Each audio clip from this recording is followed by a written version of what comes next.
Bueno, en primer lugar, muchas gracias por la invitación. Alex Academy dice que es un grupo de estudiantes que se han dedicado un poco al desarrollo de la academia. Los felicito porque hacer academia en estos tiempos es complicadísimo, sobre todo a través de esta nueva modalidad que es la virtualidad.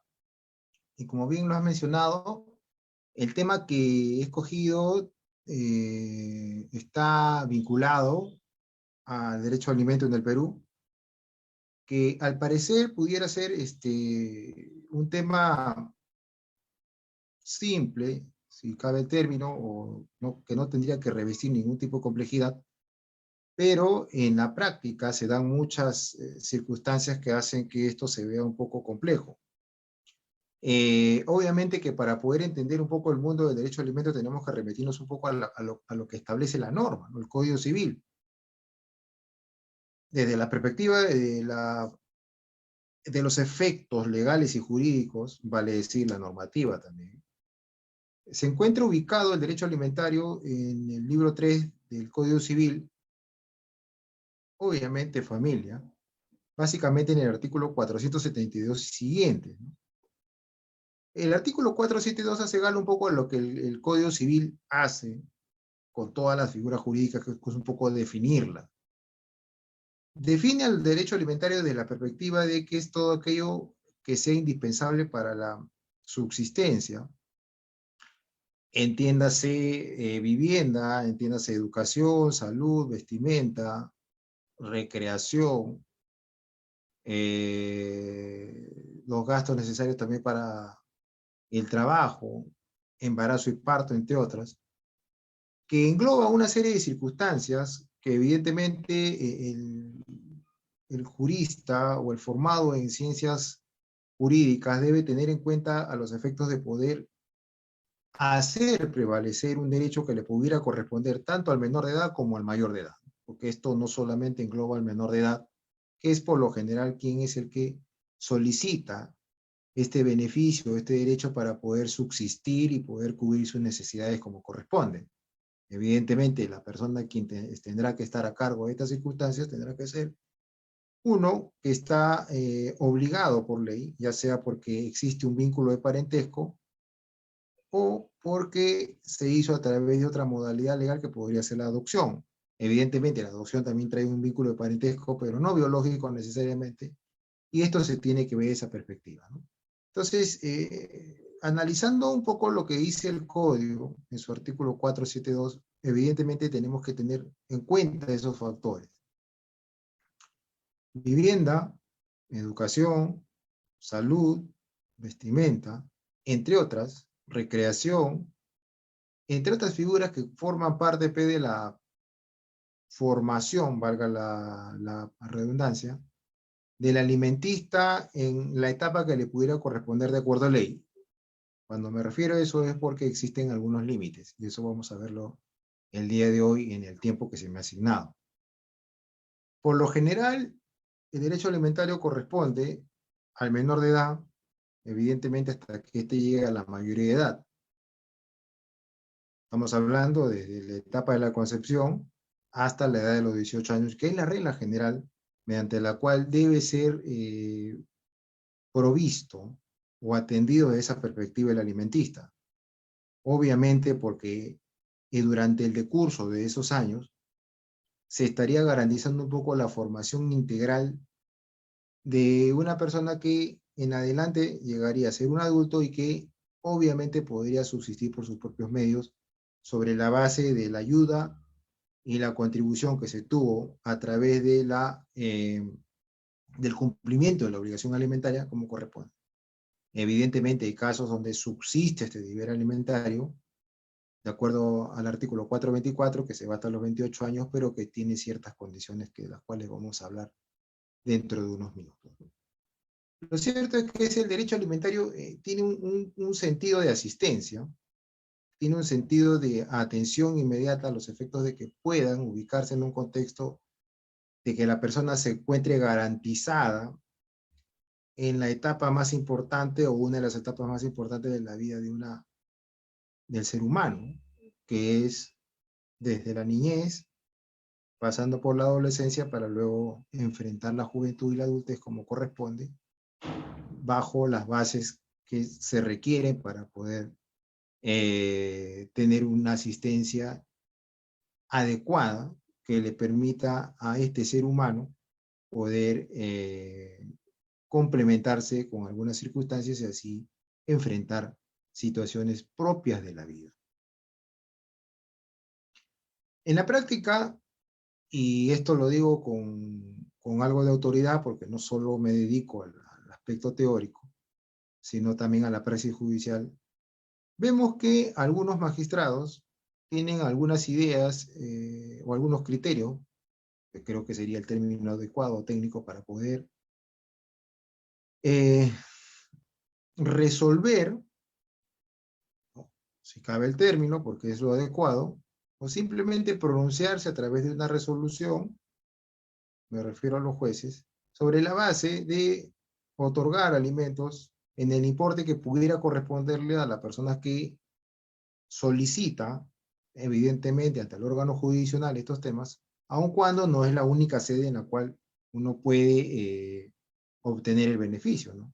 Obviamente, si hay un acuerdo, hay un consenso, esto se podría ver en sede extrajudicial, que normalmente se da pues en los centros de conciliación extrajudicial, que están facultados para poder exhortar a las partes que quieren llegar a un acuerdo a los efectos de fijar un importe de alimentos sin necesidad de tener que acudir al órgano jurisdiccional, el cual podría resultar hasta engorroso y en algunos casos hasta muy dilatorio, con lo cual no se cumpliría el objetivo de la asistencia, que es lo que estamos hablando desde estos momentos, ¿no? Lo cierto es que el alijo alimentista requiere pues de una atención inmediata sobre la base de que hay un vínculo de parentesco para lo cual se puede exigir. Y lo digo esto con énfasis porque en algunos casos hay hijos que no son reconocidos y estos pudieran en alguna medida solicitar alimentos, pero previamente tendrían que acreditar evidentemente el entroncamiento parental entre la persona que se les indica como obligado versus la persona que vendría a ser el acreedor alimentario o simplemente el que está en un cuadro de necesidades apremiantes que tienen que ser cubiertas por obvias razones. La legislación nacional, a través de su Código Civil y el Código de Niños y Adolescentes, obviamente para los menores, establece reglas muy claras para poder seguir un itinerario y para poder estar bajo un criterio de ser atendido de esa perspectiva. El 472, como acabo de mencionar, simplemente detalla, señala, describe cuáles son las categorías que deben estar cubiertas bajo estos aspectos. Por eso que es importante que cuando una persona acude al órgano jurisdiccional a través de la interposición de una demanda, sea muy claro y muy concreto respecto a lo que va a solicitar y sobre todo en el importe también que se pretenderá que se fije a los efectos de que se encuentre satisfecha con el cumplimiento de la obligación por parte del obligado o del deudor alimentario, también conocido en doctrina. Por eso es que es importante que tengamos claro cuál es la cobertura del derecho alimentario dentro de un contexto de la cual se requiere ser asistido. Evidentemente esto tendrá que pasar por una serie de factores, y me refiero a las edades también, en las cuales fluctuaría el menor desde la concepción pasando por la niñez y llegando a la adolescencia. Estamos hablando en el caso de menores de edad. Por eso que es importante que el derecho alimentario se vea desde esa perspectiva, se vea desde esa óptica.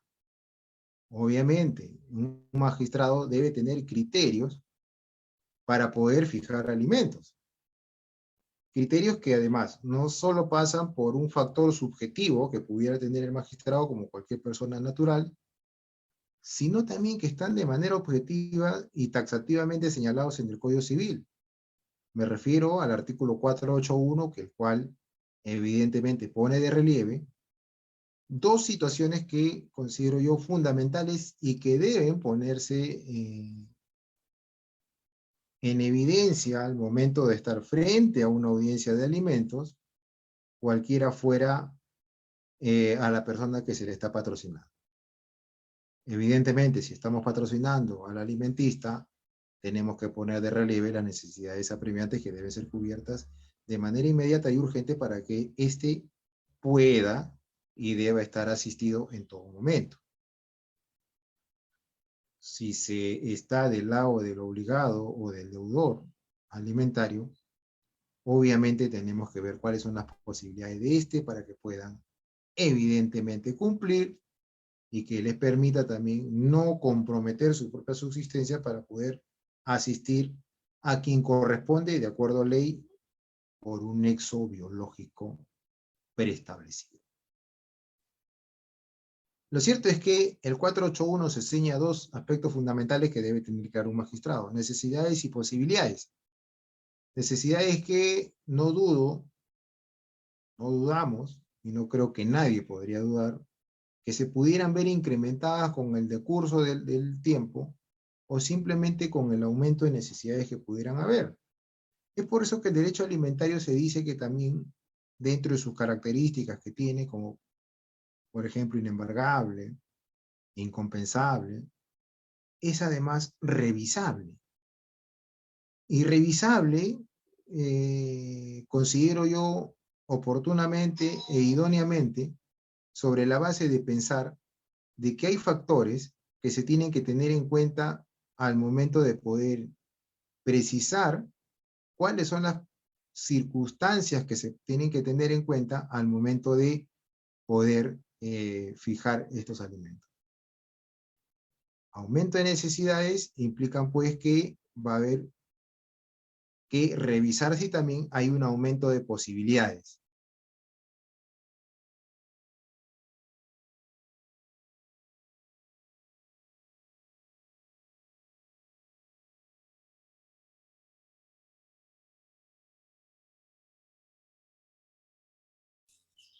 Vamos a esperar unos segundos, parece que el doctor ha tenido un inconveniente con su internet.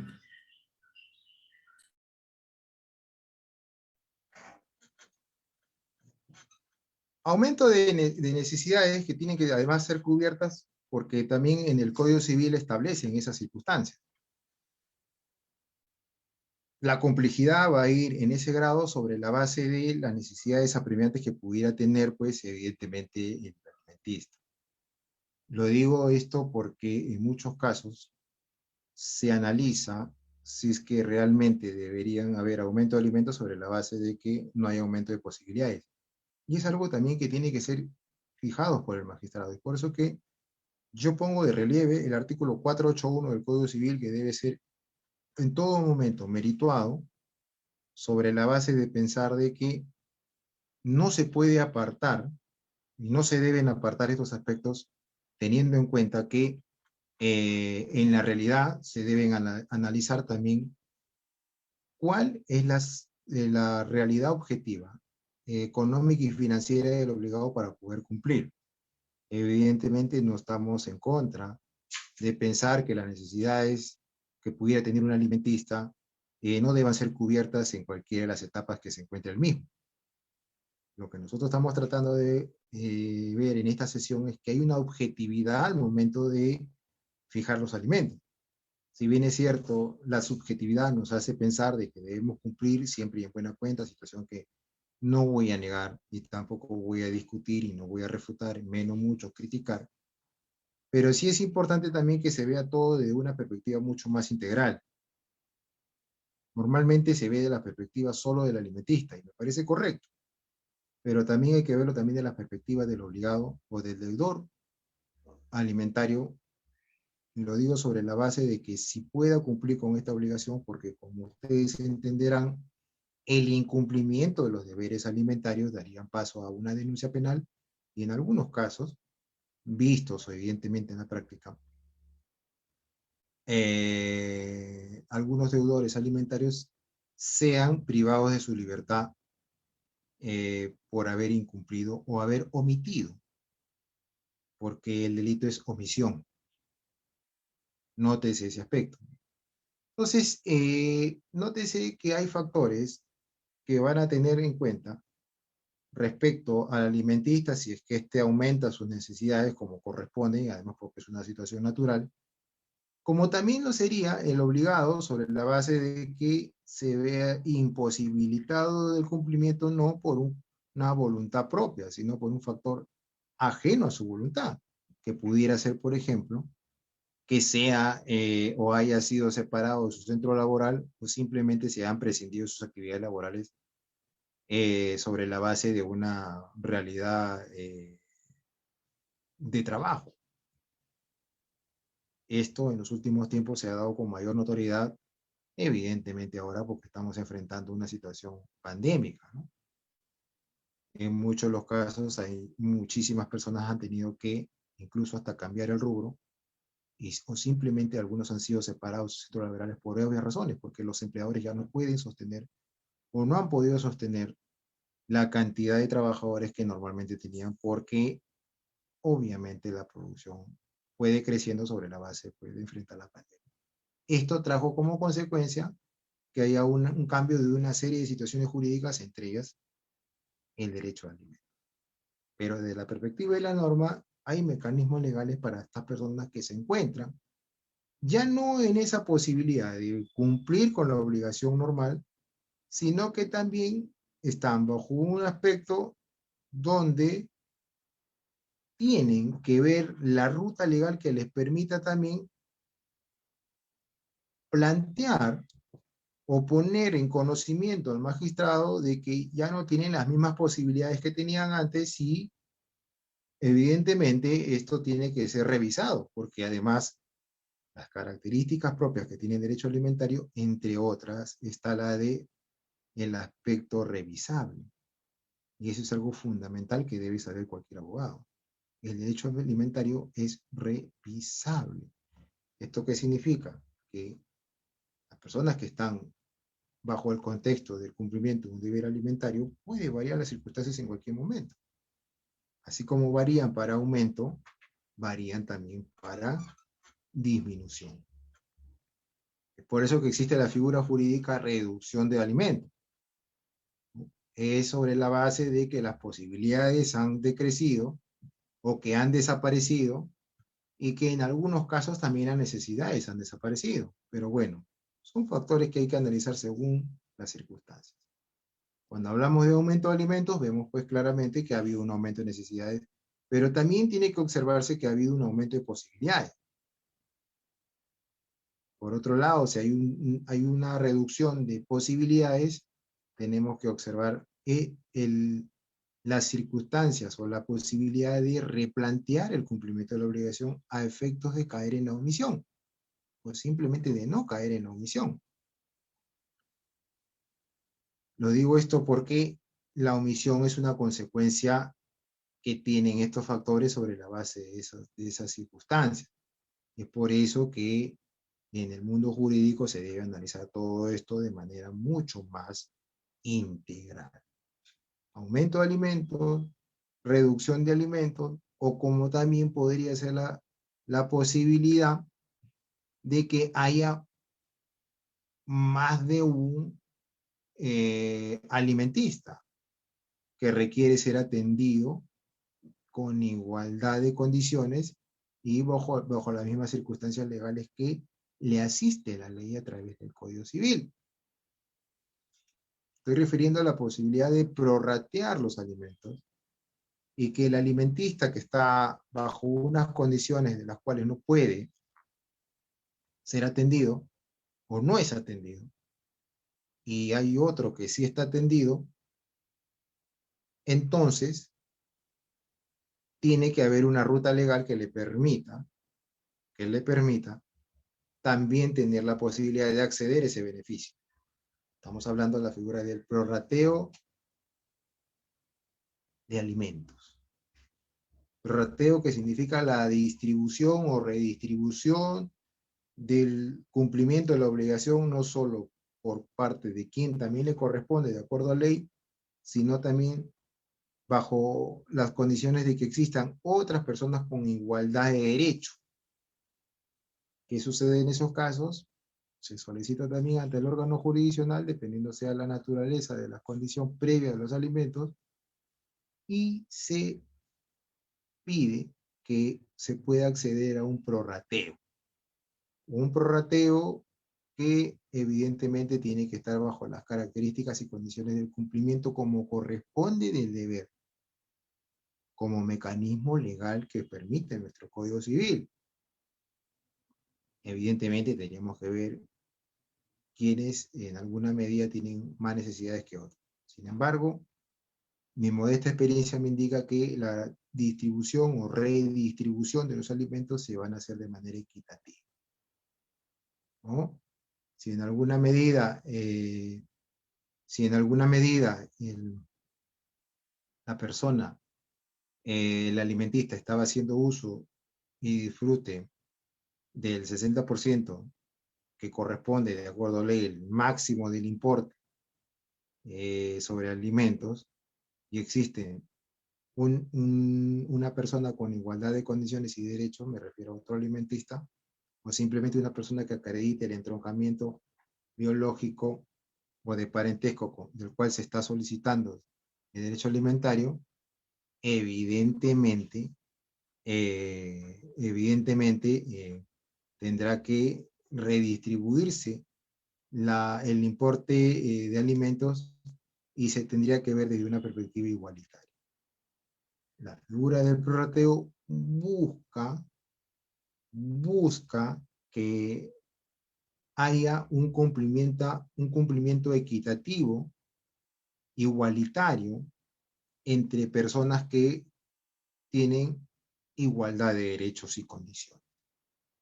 Así que nótese aumento alimentista, reducción, el obligado o el alimentante también, prorrateo para un tercero que tiene igualdad de condiciones, y también existe una figura que permite que una persona que hasta ese momento estaba siendo obligada al paso del cumplimiento puede exonerarse, ¿no? Pueda pedir que ya no se le exija el cumplimiento de una obligación alimentaria sobre la base de,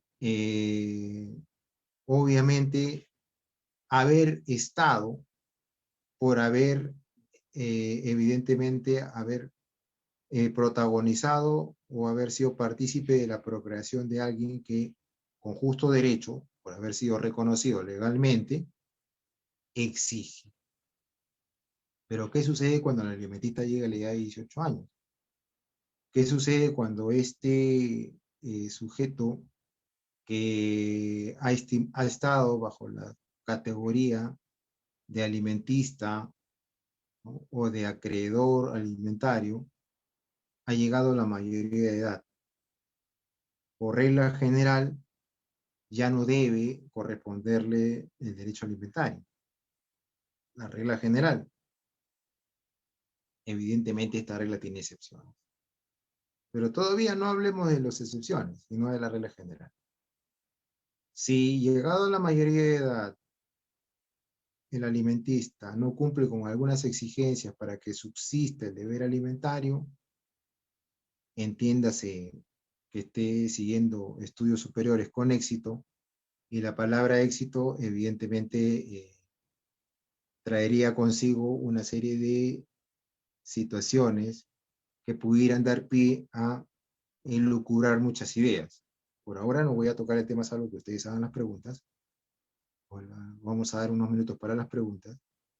Lo cierto es que nosotros tenemos que tener en consideración que si una persona ha llegado a la mayoría de edad y no evidencia signos de estar estudiando o que adolezca de alguna patología, tanto física como mental, evidentemente el deudor alimentario se encontraría expedito para solicitar ante el órgano jurisdiccional la exoneración de alimentos y por consiguiente pedir que sea relevado en el cumplimiento de esas obligaciones.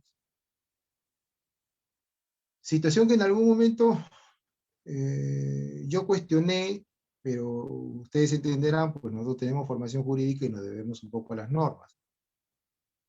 Yo como analítico del derecho de familia, y sobre todo del derecho alimentario, a todo lugar donde yo pueda expresar algunas ideas sobre la base de un contenido, como en este caso el derecho alimentario, he manifestado, y lo he hecho también a través de algunos artículos jurídicos que he escrito, que el derecho alimentario o la obligación alimentaria, más allá de un deber legal que es, porque es un deber legal ineludible, ¿no? Además innegable, es un deber moral, ¿no? Y digo esto porque en algunos casos he visto en la práctica que hay padres que pese a que el menor o pese a que el alimentista ha llegado a la mayoría de edad y en algunos casos ha superado el extremo del deber de subsistencia que es hasta la edad de 28 años, siguen facilitando a sus hijos con el cumplimiento de la obligación alimentaria.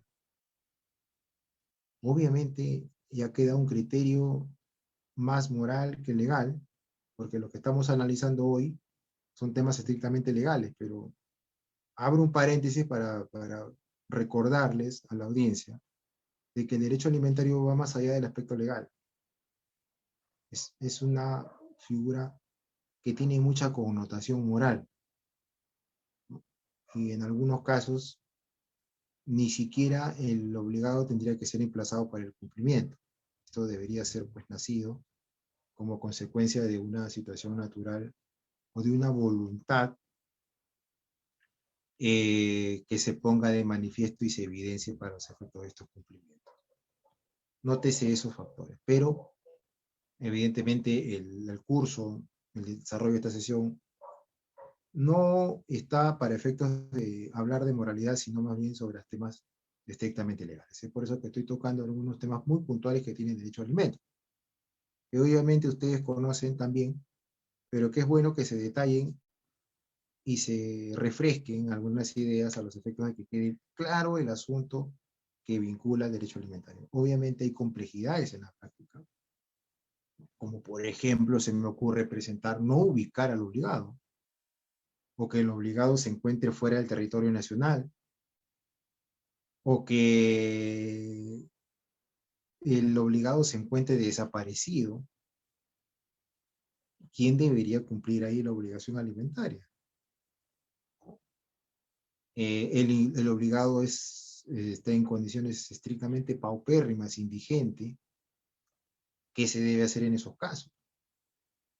Si no se conoce, por ejemplo, el presupuesto, la remuneración mensual que tiene el obligado, ¿cuál es el monto que debe fijarse? Nótese esas circunstancias, esos factores. Nótese. Entonces, hay que hacer desde la perspectiva legal, desde la perspectiva jurídica. Complejidades que se dan. ¿Qué sucede si el obligado falleció?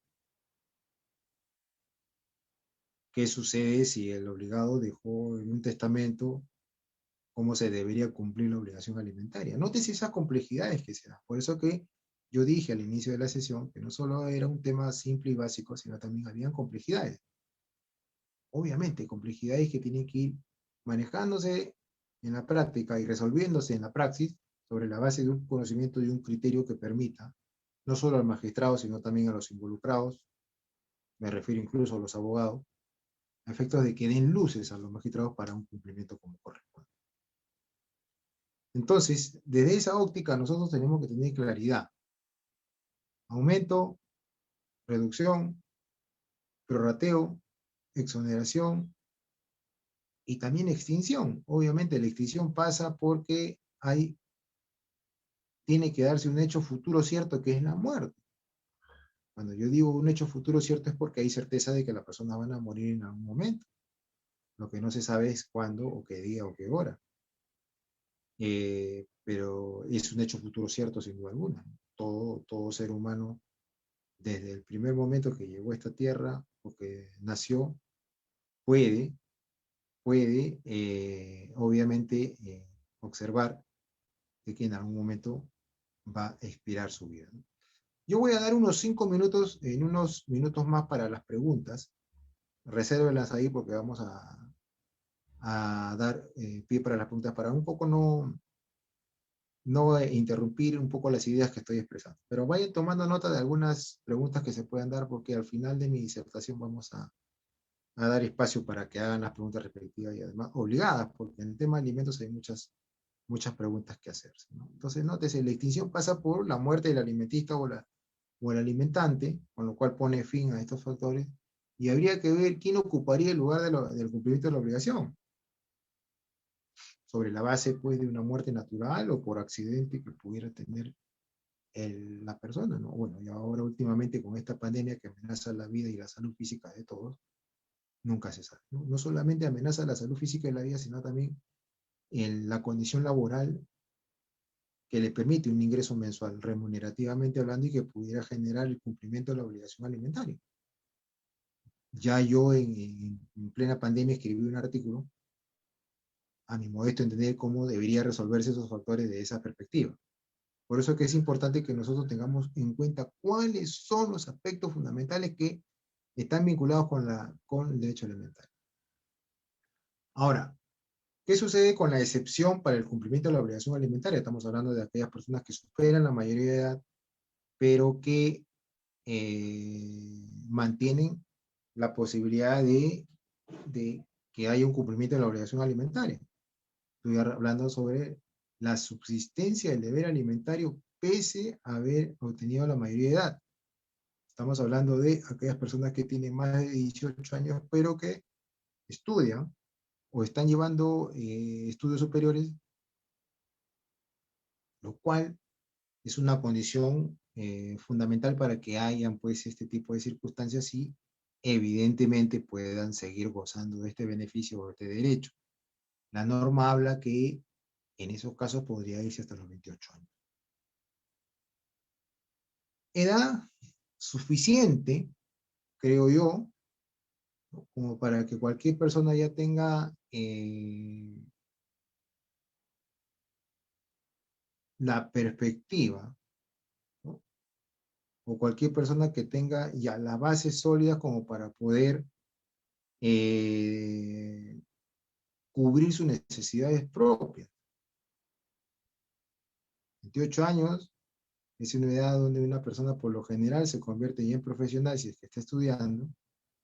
Evidentemente, esto le daría pie a que tenga grandes posibilidades y expectativas laborales que puedan generarse hacia el futuro, sobre la base de haber pues tenido un éxito dentro del campo académico o de los estudios que están siguiendo que les permitirían pues garantizar una posibilidad de ser pues requerido de la perspectiva profesional y laboral, lo cual traería como consecuencia de que esta persona pueda ser evidentemente cubrir sus necesidades por propia cuenta.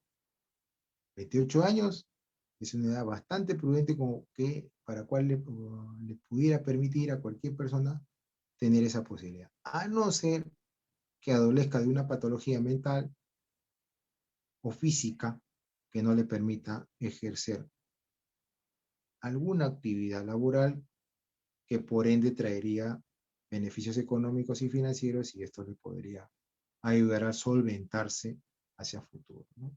Son situaciones que se deben merituar sobre la base de un criterio. El mundo del derecho de alimentos y de familia en líneas generales, siendo altamente sensible, deben ser vistos esto desde una perspectiva de un criterio y un razonamiento especial, situación que nosotros tenemos que tener en consideración, situación que tenemos que tener nosotros presentes, porque el mundo del derecho alimentario está sobre la base de esas circunstancias. Ahora, hay mucha discusión, incluso hay pronunciamientos judiciales que han dado pie a estas circunstancias donde indicarían que ¿por qué la norma habla de estudios con éxito? ¿Qué cosa es éxito? Un poco aplicando la doctrina, autores como el doctor Benjamín Aguilar, refiere a que los estudios con éxitos estarían sobre la base de una regularidad. Yo también creo eso, ¿no? Porque si hablamos de estudios con éxitos donde el alumno debe mostrar un performance, es decir, éxito es tener notas superlativas, sobresalientes, que pudieran en alguna medida garantizar el éxito laboral hacia el futuro, no lo veo tanto así. Yo creo que el éxito, y en eso estoy de acuerdo con algunos tratadistas y doctrinarios del derecho de familia, estaría sobre la base de pensar de que el proyecto académico profesional que se pueda elegir estaría sobre la base de un plazo o un periodo que debe ser cumplido a rigurosidad. Si el proyecto da para 5 años o 6, debe ser en 5 años o 6. No puede ser en más tiempo, ¿correcto? Porque de lo contrario sería intermitente. De lo contrario sería una situación que solamente se buscaría los efectos de poder alcanzar el beneficio de los alimentos. Además, que si el proyecto se prolonga por un tema de displicencia o indiferencia por parte del alimentista, entonces estaría dando una señal no muy afortunada y no muy atinada sobre la base de saber que posiblemente no haya un éxito ya, desde la Pero, Espérate, voy a perspectiva compartir el económica link. o profesional, y es por eso que nosotros tenemos que ver esas circunstancias, ¿no? Se ha discutido mucho en la práctica y se discute mucho en la práctica porque hay unos jueces que consideran que algunos rendimientos como consecuencia de las evaluaciones que hay periódicas en cualquier proyecto académico tendrían que ponerse de relieve a los efectos de poder pensar que eso es el éxito. Pero como es una situación tan relativa, creo que sería muy peligroso poner en consideración y someter esto sobre la base de un escrutinio de números. La regularidad está en la aprobación del semestre o de lo que se requiere para poder seguir avanzando en el proyecto académico. Si hay displicencia en cuanto a superar algunas metas o algunas vallas mínimas para poder seguir avanzando en el proyecto, estoy hablando pues del periodo que se requiere, en los ciclos o en los años que se requieren para poder tener en cuenta y garantizar la culminación de ese proyecto o de esa carrera profesional, entonces no se puede prolongar y no se puede ver desde una perspectiva con más tiempo. Por eso es que es importante que nosotros tengamos en cuenta al momento de enfrentar a algún tribunal, enfrentar a alguna judicatura, enfrentar a alguna autoridad que quiere poner de relieve el tema del rendimiento sobre la base de números que sean, entre comillas, aceptables y que en alguna medida podría dar garantía o dar una señal de que va a ser un profesional con éxito. Yo no voy a poner en tela de juicio que eso es así, ¿no? Por lo general, el estudiante que tiene pues notas sobresalientes o que su rendimiento es óptimo, evidentemente va a tener la posibilidad o las circunstancias de poder ser una persona con grandes posibilidades de tener un éxito en la vida laboral. Pero no necesariamente es así. Y ponerlo como condición dentro de los aspectos de derecho alimentario sería, en mi concepto, muy peligroso. Muy peligroso, porque estaríamos poniendo una valla al estudiante que de repente por alguna circunstancia no puede saltarla. A mi modesto entender, la judicatura, ni la jurisprudencia, ni cualquier otra circunstancia que pudiera generar un precedente podrían estar sobre la base de un número en circunstancias de pensar que el rendimiento académico sobresaliente debe ser entendido como éxito. Por eso es que yo no muestro, digamos, interés o no soy partidario de aquellos especialistas que ponen de relieve de que el rendimiento sobresaliente debe entenderse como éxito, ¿no? El éxito para mí está en la regularidad, para mí está en el cumplimiento a cabalidad de las implicancias que tiene la carrera, del interés que se ponga sobre la base de superar eh, las secuencias o los módulos que pudiera tener cada proyecto académico y entender que de repente entre módulo y módulo se pone más compleja la situación y esto requiere de mayor interés, mayor eh, circunstancias que debe poner el estudiante para poder superar esa valla, ¿no?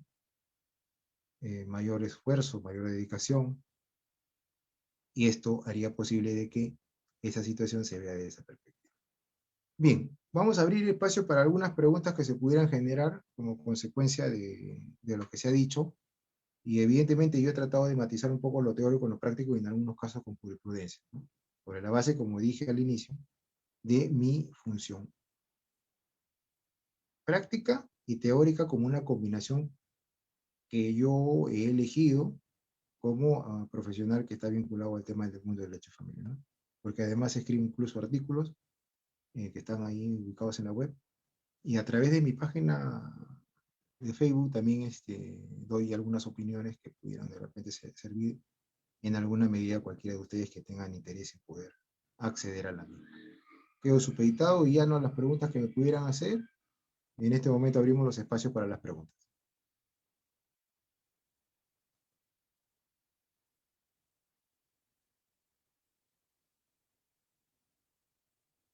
¿Hay alguna pregunta, alguna duda? Por ahí creo que hicieron Doctor, algunas buenas preguntas. noches. No Sí, sé si me buenas logra noches. escuchar. Buenas ¿Qué noches, tal? le habla Génesis. ¿Su Tengo una nombre? duda. Génesis. Génesis, le escuchamos. Sí, mi internet está un poquito malito, disculpe si es que no me puede escuchar bien. Sí, te escucho bien. Ya, qué bien. Mi pregunta va con respecto a que, ¿qué pasa si el alimentista, claro está, tiene necesidades, sin embargo, el obligado, que podría ser bien el padre o la madre, no se encuentra en las posibilidades de darle su pensión de alimentos durante el desarrollo de su proyecto de vida o el desarrollo de sus estudios? Entonces, el alimentista empieza a mantenerse por sí solo, empieza a trabajar, incluso empieza a endeudarse. ¿Habría alguna posibilidad de que cuando el obligado ya tenga las posibilidades, pueda darle esa pensión de alimentos a pesar de que ya haya culminado esta etapa, a pesar de que ya haya cumplido o haya terminado su carrera? Pero así como lo menciono, no sé, ha tenido deudas, ha trabajado, ha pagado muchas cosas. ¿Habría esa posibilidad de que a pesar que pase el tiempo, pueda dar una pensión? Cuando hablas de tiempo, a qué te refieres, Génesis? Ubiquemos en un contexto. ¿Qué edad tendría el alimentista? Bueno, supongamos de que haya terminado su carrera o, como usted está mencionando, ya haya cumplido sus 28 años, que es el plazo máximo, me parece. Esa es Mira, mi duda. Génesis, si has seguido un poco la secuencia de lo que yo hablé, en algún momento he tocado el tema del deber moral. No sé si habrás escuchado cuando yo hablé sobre el deber moral. Sí, claro. Eh, El deber yo moral creo, es un deber tanto moral yo, como legal. sí, yo creo que más allá de que el derecho al alimento es un deber legal, porque está debidamente detallado en el Código Civil, es un deber moral.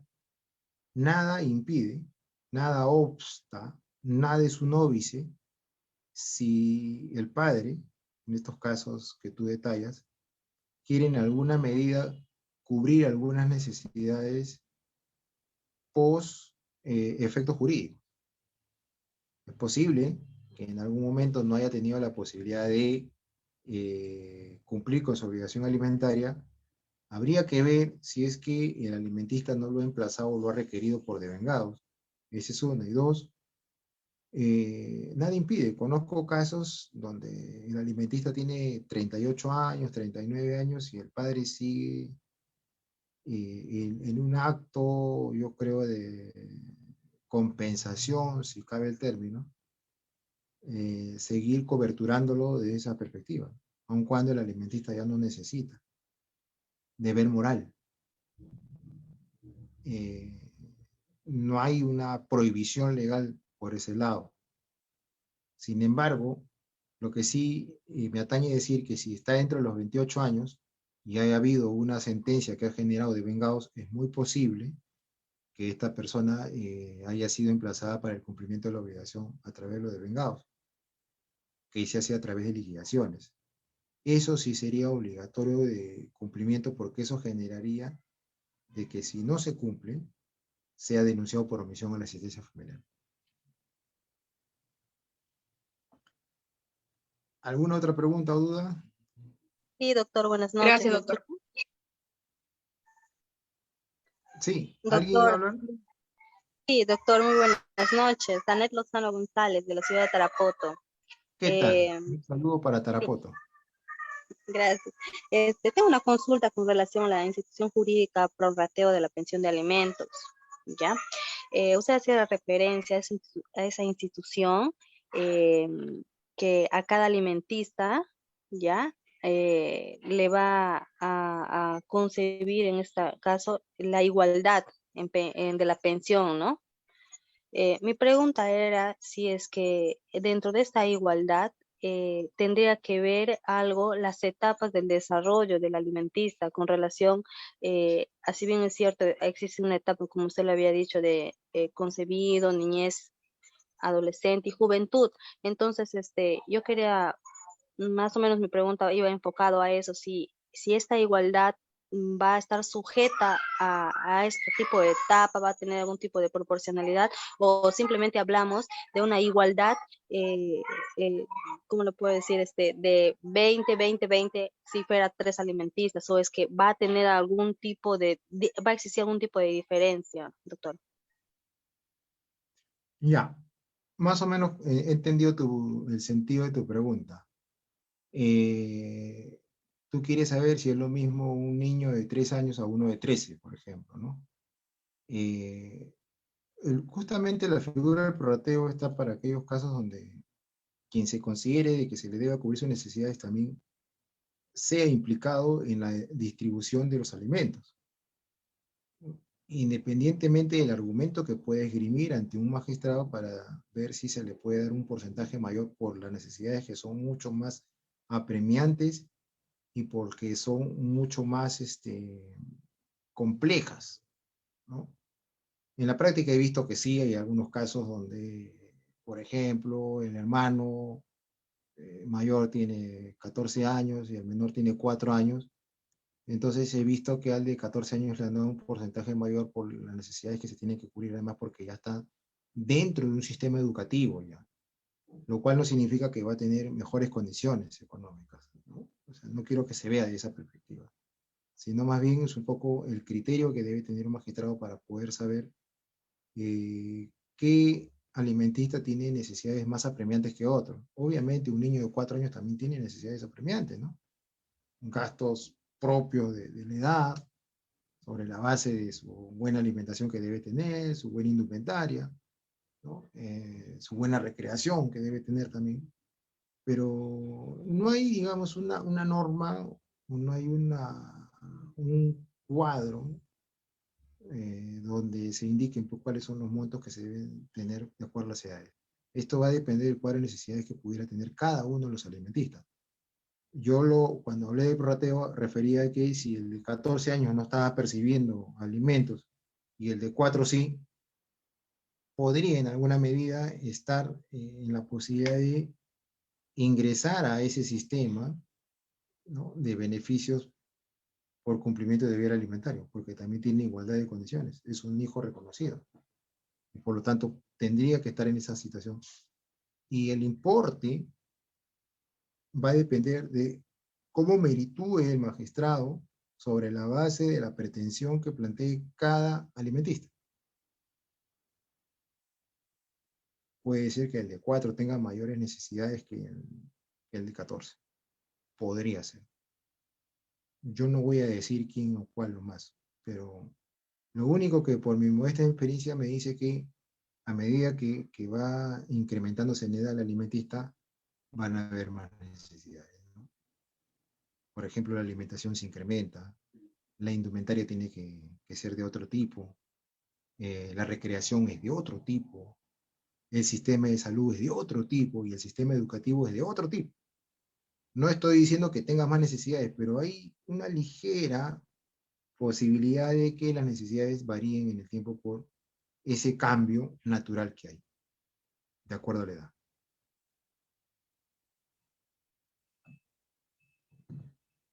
¿Alguna otra pregunta? ¿Duda, aclaración? Doctor, soy Débora Cangahuala. Yo tenía una duda. ¿Qué tal? ¿Su nombre cuál es? Débora Cangahuala. Débora, le escuchamos. Si el alimentista ya cumplió la mayoría de edad, ya tiene 18 y está siguiendo con éxito la universidad, o sea, la carrera que está siguiendo, ¿puede demandar a sus padres por una pensión de alimentos cuando el alimentista ya tiene un menor hijo, o sea, cuando ya tiene un hijo? ¿O no se puede? Buena pregunta. Si no está casado, la norma dice que si están con una vinculación No, no está matrimonial, casado, vive en la casa de sus padres.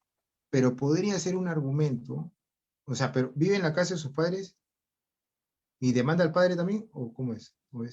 ¿O son padres Vive, separados? vive, no, los padres viven juntos en una sola casa. El alimentista también vive en la misma casa con sus padres. Ya, No, no es casado ni nada de pero eso. Solo cubre sus necesidades en la casa, el papá. ajá, los papás. ¿Y cómo lo va a demandar por alimentos? No, supongamos que ya se salió de la casa y está viviendo Ah, aparte. ya. ¿Podría demandar por alimentos a los padres si está yendo bien en sus Mira, estudios sería universitarios? un argumento para el padre indicar que ya tiene, digamos, una familia y que eso podría incluso ser materia de una mínima investigación sobre la base de que de repente él tiene que trabajar para cubrir las necesidades de ese menor. Estoy refiriendo al hijo, al nieto del padre. Claro, al nieto. He visto casos de que sí los demandan, pero que al evidenciar que el alimentista tendría ya un proyecto familiar propio, daría pie, y los magistrados han dicho que tendrían estos que buscar el sustento no solamente para ellos mismos, sino para el menor. Quedaría supeditado, aun cuando está en edad para poder pedir alimentos por llevar estudios con éxitos, al criterio del magistrado sobre la base de la edad que le permita, que no haya llegado a 28 años y que está llevando estudios con éxito. No, tiene 18. Entonces va a depender del magistrado. A del no ser que criterio. el obligado ponga como argumento que este señor ya trabaja y que tiene que mantener a su nieto, ¿no? A su hijo. Podría darse el caso, ¿no? Ah, Yo diría ok. que el joven de 18 años, o el mayor de edad de 18 años, estaría en posibilidades de plantear una demanda de alimentos sobre la base de los estudios con éxito, ¿no? Pero Sí, sí, sí. también, ojo, hay un argumento de peso para el obligado, del cual podría de repente salir exonerado, ya que éste tendría que demostrar que también está cubriendo las necesidades de su menor hijo. Ah, pero eso él lo debería demostrar. Si en caso no lo demuestra, porque el niño tiene una pensión de alimentos por parte del papá, porque su nieto tiene una pensión que le manda su papá del niño. O sea, ahí ya no tendría como el Pero abuelo. O sea, no es el hijo ¿de quién me estás hablando? ¿No es el hijo del joven de 18 años? sí, por eso. O sea, porque usted dice que ¿Y cuál es la pensión de alimentos? los obligados tendrían que demostrar que que su hijo está utilizando el dinero para su nieto, o sea, no para él. No me está diciendo. Pero si no logra demostrar eso, Lo que Porque pasa ese es que mismo, por lo general cuando uno tiene un hijo, entonces lo primero que tiene lo que cae de maduro es buscar una actividad laboral para cubrir las necesidades de ese menor. Entonces, si está estudiando, a no ser que tenga el apoyo de algún tercero para la manutención del menor, que es su hijo biológico, que le permita a él estudiar y que pueda exigir a su vez a su papá una claro, pensión de alimentos. eso, exacto. O sea, desde la perspectiva legal puede dársele forma. ¿Por qué? Porque estudios con éxito, mayoría de edad, pero ojo, la norma habla de hijos solteros. Obviamente, tener un hijo no te da ciertas categorías para tener una vinculación matrimonial, pero ojo, el decreto legislativo 1323 trajo consigo algunas modificaciones en cuanto a los menores de edad que se convierten en padres y a los que se convierten en padres también siendo mayores de edad. Entonces, habría que ver cuál es el criterio que podría observar el juez en estos aspectos, ¿no? Porque tanto uno como otro tiene argumento. Habría que ver el cuadro de necesidades también de este menor, cuál es la proyección que tiene este joven en cuanto a sus estudios. Y como lo dije al inicio con su compañera Génesis, pasaría también por un tema de deber moral. De repente el padre termina ayudando al hijo para que termine sus estudios y que al mismo tiempo tenga la posibilidad de mantener al nieto. En algunos casos el abuelo asume la manutención del nieto y del hijo con el propósito de que más adelante se estabilice económicamente y pueda salir pues, un hombre de bien y pueda mantener como corresponde a su familia, porque convertirse padre tempranamente también tiene consecuencias, no solamente físicas, sociales, económicas, sino también legales. Ah, ok, doctor, gracias. Muy bien. ¿Hay alguna otra pregunta, duda, aclaración? Sí, doctor. Buenas noches. Quería preguntarle. Escuchamos. ¿Me escucha? Las dos últimas y nos vamos, antes que nos agarre el toque de queda. Sí, doctor. Bien, quería hacer una consulta respecto a un tema, por ejemplo, de si una niña que tenía su papá fallece. ¿Sí se me escucha? Sí, le estoy escuchando. Ah, ok. Ya, fallece su papá y básicamente, bueno, tiene sí a su mamá, pero su abuelo también le pasa parte de la pensión, ya que su papá falleció, ¿no? Resulta de que el abuelo fallece, la abuela también, entonces la niña solo se queda con su mamá. En este caso, los hermanos del abuelo de ella heredan. Ella podría demandar a los herederos de su abuelo por un tema de pensión de alimentos o bastaría únicamente con la pensión que recibe de su mamá. ¿Los abuelos están fallecidos? Sí, le pasaban parte de la pensión como, digamos, lo que le pasaba Ya, en sí su padre, pero fallecieron. ya, ¿y a quién tendría que demandar? Porque te he escuchado que van a demandar a los abuelos. No, le digo, ella podría demandar a los tíos, que son quienes heredaron el patrimonio del abuelo, o no. Ya, a ver, hay una orden de prelación para el cumplimiento de la obligación. En primer lugar, tienen que ser los progenitores, ¿no? Si existe la mamá, ella tiene el deber ineludible de poder cubrir las necesidades de la obligación. Si no pudiera la mamá por un tema de indigencia, por un tema de discapacidad, se dirige la acción, hemos visto casos a tíos también, a los tíos, ¿no? Para que estos puedan asumir ese compromiso.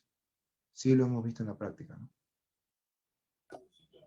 Ok, Pero doctor. tendría que esgrimirse o argumentarse de esa perspectiva. O sea, no es tan frívolo como decirlo. O Exacto. sea, no es tan fácil decirlo. O sea, o mejor dicho, es fácil decirlo, pero cuando estás frente ya una casuística, a un magistrado, tienes que argumentar la posición, tienes que darle bases sólidas para que este magistrado observe de que hay una ruta en la cual se puede él reposar para poder determinar de que el tío asuma el cumplimiento de la obligación alimentaria sobre la base del interés superior del menor. Y digamos de que la situación de que los tíos sean herederos de su abuelo, bueno, obviamente por un orden, a ella le hubiera tocado la herencia, ¿no? Pero digamos de que no solicitaron, los tíos, digamos, se adelantaron, ellos ganaron un juicio, algo, recibieron la herencia. Ella en la demanda, digamos, podría tomarlo como un punto relevante el hecho de que los tíos son quienes han heredado los bienes del abuelo y que con más razón deberían de, pues, de pasarle una pensión. Cuando tú hablas de los abuelos, quiere decir que el padre murió antes que los abuelos. Sí, exacto. Ya, entonces esta niña, por derecho sucesoral, actúa en Le tocaría. representación, debe actuar en representación de su papá muerto para heredar los bienes de los abuelos. O sea, ella es Exacto. heredera forzosa. Sí, ajá, exacto. Sería heredera forzosa, sino que le digo porque conozco un caso. O representación. Por representación, pero en este caso lo solicitaría la madre hasta que ella cumpla la mayoría de edad. Así es, porque ella sería su representante. Claro. Ok, doctor. Muchas gracias. Muy bien, la última pregunta y nos vamos. Doctor, buenas noches, ¿qué tal? Le saluda Augusto Céspedes Rona, del departamento de Piura.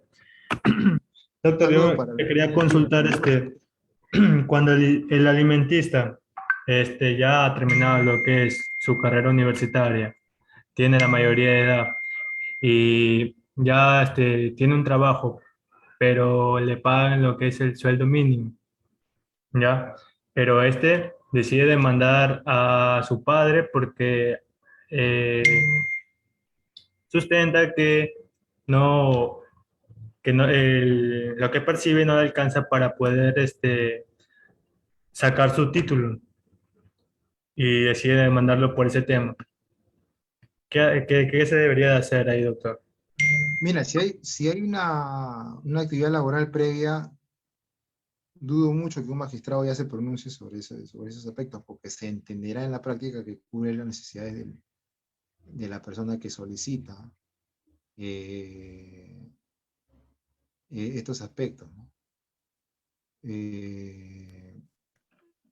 Yo creo, entonces, yo creo que estos aspectos tienen que verse desde una perspectiva mucho más, más objetiva. Así que si lo vemos desde esa perspectiva, tenemos que ser muy claros, ¿no? Muy objetivos. Si el alimentista ya tiene una actividad laboral que le permita cubrir algunas necesidades, puede ser argumento sólido para el obligado, entre comillas, o al emplazado, para que esto no pueda verse de esa perspectiva. Ahí puede pedir lo que es la suspensión alimenticia, ¿no, doctor? ¿Perdón? El padre puede pedir la ¿Perdón? suspensión alimenticia. ¿Me escucha, doctor? Por supuesto, si ya llegó si encuentra que hay una edad superior a los 28 años o porque se detecta que las necesidades han desaparecido, puede pedir la exoneración de alimentos. Muchas gracias, doctor. Muy bien. Bueno, cualquier otra duda o comentario que pudieran ustedes tener, yo a través de mi red social estoy como Luis Rioja, me pueden hacer una solicitud, una invitación y podemos interactuar también y podemos absolver algunas preguntas. Bien, me despido y estaremos con ustedes hasta otra oportunidad. Muchas gracias. Muchas gracias. Muchas gracias, doctor, por su participación. Recuerde que el Ex Academy siempre será su casa. Un abrazo, doctor. Gracias, doctor. Bendiciones. Gracias.